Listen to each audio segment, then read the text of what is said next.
नमस्कार दर्शकों, आप देख रहे हैं सामाजिक सत्ता न्यूज चैनल जन जन की आवाज। आइए रुख करते हैं लखनऊ की खबरों की ओर, जहां लखनऊ के बिजनौर बाजार में एक आवाज एक मिशन के संस्थापक एवं संयोजक राकेश तिवारी ने शाम करीब 7 बजे तमाम समाज सेवियों के साथ कैंडल मार्च निकालकर हाथरस गैंगरेप हत्या की शिकार मृतका के बलात्कारियों को फांसी देने की मांग की। संस्था के संस्थापक राकेश तिवारी एवं संरक्षक रोहित श्रीवास्तव ने कहा कि हाथरस में जिस तरह से जिला प्रशासन ने रात 2 बजे पीड़िता का जबरन दाह संस्कार करा दिया, यह कौन सा प्रशासन है और कौन सी सरकार है जो अपराधियों पर मेहरबान है और पीड़िता का सम्मान से अंतिम संस्कार भी नहीं होने दिया। सिर्फ हाथरस ही नहीं, बलरामपुर, मिर्जापुर व जैसे तमाम 5 स्थानों पर बलात्कार जैसे संगीन घटनाएं घटित हो रही हैं, जिस पर शासन प्रशासन भी आरोपियों के संरक्षण में लिप्त दिखाई दे रहा है। वहीं लखनऊ बिजनौर बाजार में पुलिस द्वारा हाथरस जैसी मीडिया को कवरेज करने से मना करने की घटना देखने को मिली, जहां सामाजिक सत्ता न्यूज चैनल के पत्रकार हाथरस गैंगरेप पीड़िता की न्याय की मांग कर रही एक आवाज एक मिशन के कार्यक्रम को कवरेज करने पहुंचे थे, जिन्हें न्यूज कवरेज करने से बिजनौर पुलिस ने मीडिया के काम में बाधा उत्पन्न करते हुए न्यूज कवरेज से मना किया। आइए देखते हैं अनुराग चंद्रा की इस रिपोर्ट में। नमस्कार दर्शकों, आप देख रहे हैं सामाजिक सत्ता न्यूज जन जन की आवाज़। मैं कर रहा हूँ यहाँ के लखनऊ के बिजनौर पर, जहाँ पे हाथरस को लेकर के एक आवाज़ एक मिशन द्वारा कहते हैं मनीषा वाल्मीकि में जहाँ पे हत्या और गैंगरेप उसके साथ हुआ, उसके अपराधों के चक्कर में कहते यहाँ पे कैंडल मार्च के द्वारा कहते हैं श्रद्धांजलि दी जा रही है। आइए जानते हैं यहाँ पे जो लोग कहते हैं कैंडल मार्च दे रहे हैं, कहते हैं श्रद्धांजलि दे रहे बेटियों को।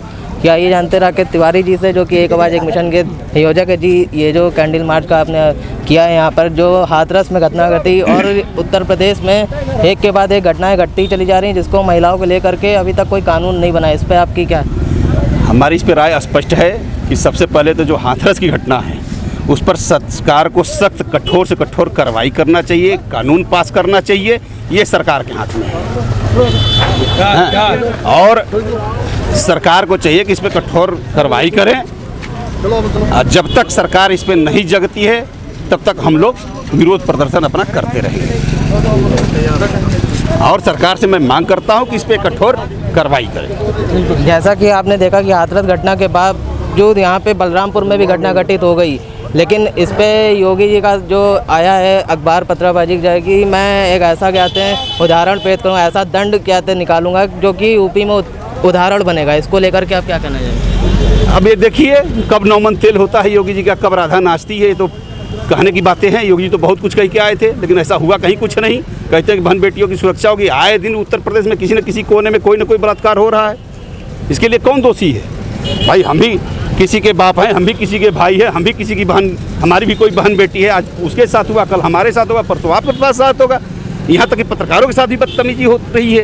इसके जैसा कि आपने हाथरस में घटना देखी कि आते जहाँ 2 अक्टूबर गांधी जयंती वाले दिन वहाँ पे मीडिया पर्सन को जाने नहीं दिया गया, उनकी धक्का मुक्की रखी गई। ये सरासर गलत है। मीडिया की आज़ादी पे भी रोक लगाना, ये ऐसी सरकार तो हमने अपने जीवन में नहीं देखी। इसके वहाँ के परिवार के लोगों ने बातचीत की तो बताया जा रहा था कि SIT की जाँच चली, लेकिन परिवार ने सीधे नकार दिया। आज तक आपने कहीं सुना है कि किसी पीड़ित परिवार का नार्को टेस्ट हुआ है? मैं भी पत्रकार हूँ। जैसा कि आपने देखा, अभी हम यहाँ पे लखनऊ के बिजनौर पे थे और हाथरस को लेकर के एक आवाज़ एक मिशन द्वारा वहाँ पे कैंडल मार्च हमारे देश की बेटी के लिए, इंसाफ के लिए कैंडल मार्च निकाला जा रहा था। लेकिन वहाँ पे बाइट लेने के दौरान यहाँ पे जैसे हाथरस में पुलिस का दुर्व्यवहार सामने आया, उसी तरह वहाँ पर भी बिजनौर पर भी देखने को मिला है। आइए जानते कि आखिर ऐसा क्यों पुलिस प्रशासन और जो योगी की सरकार है ऐसा कर रही है। आखिर इस हाथरस कांड में ऐसा क्या छुपा हुआ है जो छुपाना चाह रही है? आइए जानते राकेश तिवारी। राकेश जी, ये जो यहाँ पे हाथरस में कांड हुआ गया था, वहाँ पे आपने देखा पुलिस प्रशासन का 2 बार वहाँ पे मीडिया कर्मी को नहीं जाने जा रहा था, लेकिन यहाँ लखनऊ के बिजनौर में भी आज हम लोग जब आप लोग करवा रहे थे कैंडल मार्च, वहाँ पे भी देखिए पुलिस की प्रवृत्ता सामने है। इस पर आप क्या कहेंगे? आखिर ऐसा क्या छुपा हुआ उस कांड? देखिए, अब इसमें कुछ कहने को तो बचा नहीं है। आप भी देख रहे हैं कि हमारे उत्तर प्रदेश की सरकार क्या कर रही है। जो सच्चाई के लिए आवाज़ उठाएगा, जो किसी अपराध पे आवाज़ उठाएगा, वहाँ पर योगी सरकार की जो तानाशाह पुलिस है वो आवाज़ को दबाने के लिए हर हथकंडा अपना रही है, लाठी मार रही है, जेल में डाल रही है। तो इसे पुलिस की तानाशाही रवैया है, ये सरकार के दम पर है। पुलिस अपने आप कुछ नहीं कर रही है, सब सरकार करवा रही है। तो इसका जो भी दोषी है वो सरकार है। ये जो यूपी में योगी जी ने अभी कुछ हफ्ते पहले कहते कहा था कि हम पत्रकारों कहते सम्मान देंगे, और बीमा की भी उन्होंने कहा था बात कि जो मानवता प्राप्त हैं कहते हैं पत्रकार, उनको कहते हैं स्वास्थ्य बीमा देंगे, उनका सम्मान करेंगे, लेकिन मीडिया को अपना काम ही नहीं करने दे रहे हैं। इस पर आप क्या? एक चीज़ बताइए, ये तो हंसने वाली बात है इनके बयान पे। जब पत्रकारों को एक तरफ आप सम्मान देने की बात कर रहे हैं, वही हाथरस में पत्रकारों के साथ इन्होंने कौन सी कार्य किया है ये आप लोग भी देखे हैं। आप लोग भी वहाँ गए थे या नहीं गए होंगे तो जाके देख लीजिए।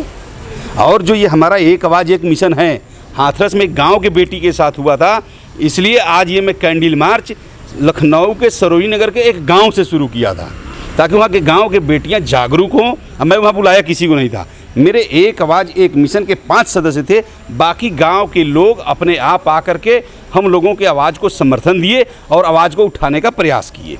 तो जैसा कि हमने देखा है कि आपकी जो एक आवाज़ एक मिशन है, फीस माफ़ी को लेकर हो चाहे बेरोज़गारी को लेकर, आपने हमेशा लोगों की आवाज़ बुलंद की है, और अपनी इसी आवाज़ के साथ आप ये यूपी सरकार जो योगी की सरकार है, इससे आप क्या कहना चाहेंगे कि आखिर ऐसा क्यों था ना सर? देखिए, सरकार कुछ देने में तो असफल है, विफल है, दे तो सकती नहीं।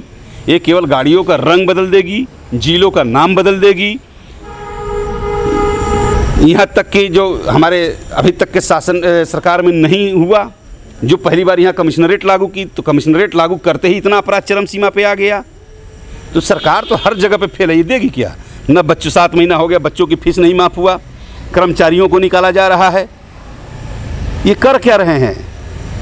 नाम बदल रहे हैं, कुर्सी पे बैठ रहे हैं। 11 अधिकारियों की जो अपनी टीम बैठा लिए हैं, वो जो कहेंगे वही होगा। एक आखिरी सवाल हमारा ये है कि जो एक आवाज़ एक मिशन है, इसके ज़रिए आप कहते हैं हमारी माँ बहनों जो हैं देश की, उनके लिए क्या कहना चाहेंगे अपने बैनर के तले? मैं अपने बैनर के तले, मैं अपने पूरे एक आवाज़ एक मिशन संगठन परिवार की तरफ से, और जो हमारे श्रीमती श्यामा देवी संस्था है, NGO है, उसके तरफ से सभी माताओं बहनों को मैं ये अपील करूँगा और आह्वान भी करूँगा कि आप अपनी सुरक्षा के लिए अपने हाथ लाठी उठा लीजिए, अपने हाथ हथियार उठा लीजिए, इसलिए कि आपकी सुरक्षा करने में सरकार हर मोर्चे पे फेल है, और उनके हर कदम पे हमारा एक आवाज़ एक मिशन और श्रीमती श्यामा देवी संस्था उनके साथ है।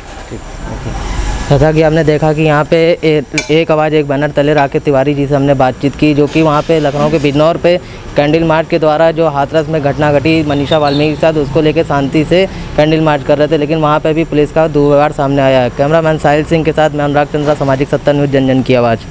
इस वीडियो को लाइक करें और हमारे चैनल को सब्सक्राइब करें, बेल आइकन दबाना मत भूलें। सामाजिक सत्ता न्यूज़, जन जन की आवाज़।